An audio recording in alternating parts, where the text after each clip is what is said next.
Welcome back to Supernova Traveler, where I do TV reviews from around the world, vlogs, and trying new things. I took a long break after catching up, but I'm back and ready to continue our review of Married at First Sight, Season 11, Episode 9. Opening up is hard to do. We open up with each couple having some minor problems ranging from cars, being sick, and cat issues.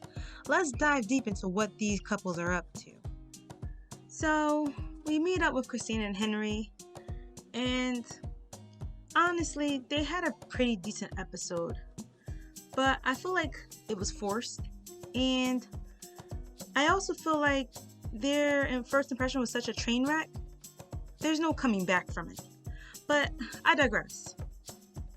Christina finally discloses that she has ADD to Henry, and Henry's twitch is back right on cue. I wanted to talk to you about something, and it's like something that's like not easy for me to talk about.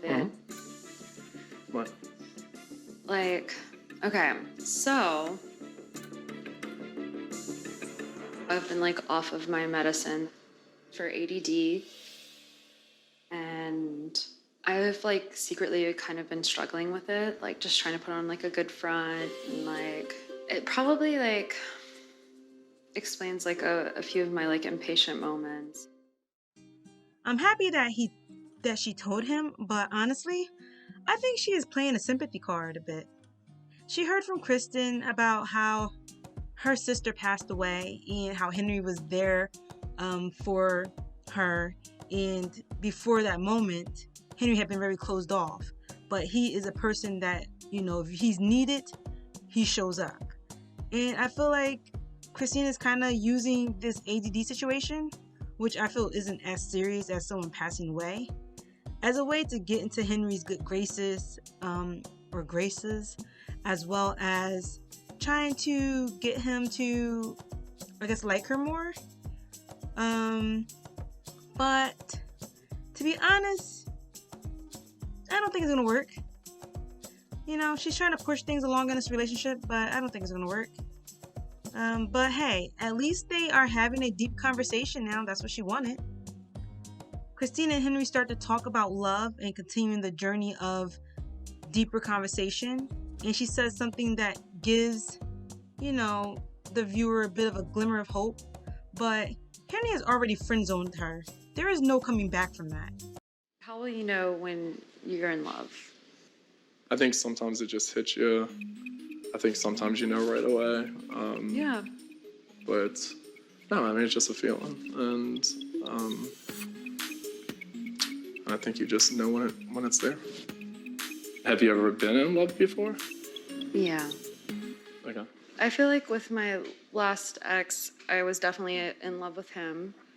I remember I had like 5 cents in my bank account, and we like didn't even have gas in our car. We like walked to the quarter, and like we could afford like a can of soup. Mm-hmm. And it was the best damn can of soup ever. On another note, did you catch Christina's past love story on her last relationship? Do you mean the one that was 9 months ago? How are you broke? Are you a flight attendant or not? When did you get this job? How are you broke? Did the experts make sure they worked at these places, or did they just have word of mouth? Sis, how long you been living in New Orleans in your car? I don't know about you guys, but Christina's story is making no chronological sense. Scenario: she lived with her ex and he kicked her out when they broke up. I'm just trying to make these stories make sense. Even while she was telling the story, it sounded fake and disingenuous. I don't trust her. I think I have the bias that I do not trust Christina. And that's just where I am with it. So producers make this whole montage in regards to why Christina feels the experts matched her with Henry. And I didn't include it because I don't believe it. I just don't believe it. And I don't know why they're wasting our time anymore in regards to this relationship. Anywho, they do go do some golfing. And they also do a salsa class. And these two are starting to have some good moments. But honestly, they're trying to build chemistry that is not there. But at least they're trying this episode. It's nice to see a little reprieve from the obnoxious fighting, impatience, and non-conversation having. So we get what we can get. Thank you everyone who has subscribed to my channel thus far. You have been a huge support to me and my self-esteem in creating a YouTube channel. And I'm finally happy that I'm caught up with this show. I'm going to try my best to get another video out to you by Sunday based off of a Portugal show that I really enjoy called Omniscient. Hopefully, even though it's not in English, you too will also enjoy it and be willing to check it out. Thank you, and please remember to like, comment, and subscribe.